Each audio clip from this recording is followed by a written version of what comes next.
Nous avons tous besoin d'une conversion en ce qui concerne les pauvres. Nous devons prendre soin d'eux, être sensibles envers leurs nécessités spirituelles et matérielles.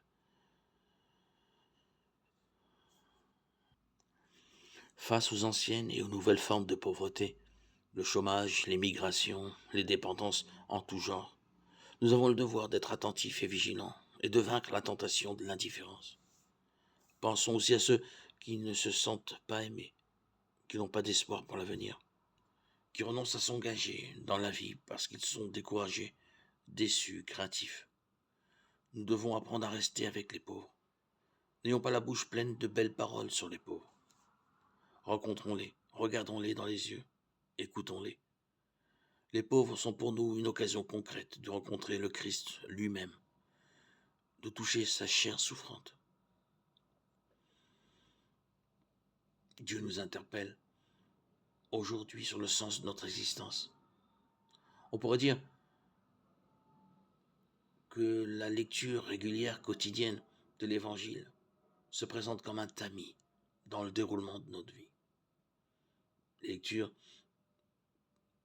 de l'Évangile nous rappellent que presque tout en ce monde passe, comme l'eau qui coule.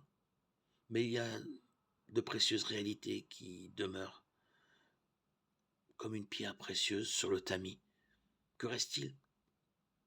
Qu'est-ce qui a de la valeur dans la vie? Quelles richesses ne s'évanouissent pas? Sûrement deux, le Seigneur et le prochain. Ces deux richesses ne s'évanouissent pas. Voilà les plus grands biens aimés. Tout le reste, le ciel, la terre, les choses les plus belles, passent.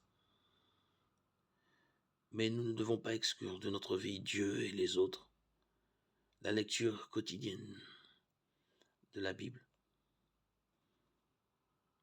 Car là est notre trésor. Oui, nos cœurs peuvent s'arracher au vrai ou au faux trésor. Ils peuvent trouver un repos authentique ou s'endormir, devenir paresseux et engourdis.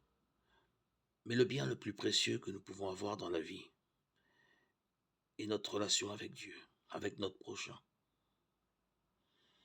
Là, notre cœur doit s'y reposer. Nous devons y être convaincus.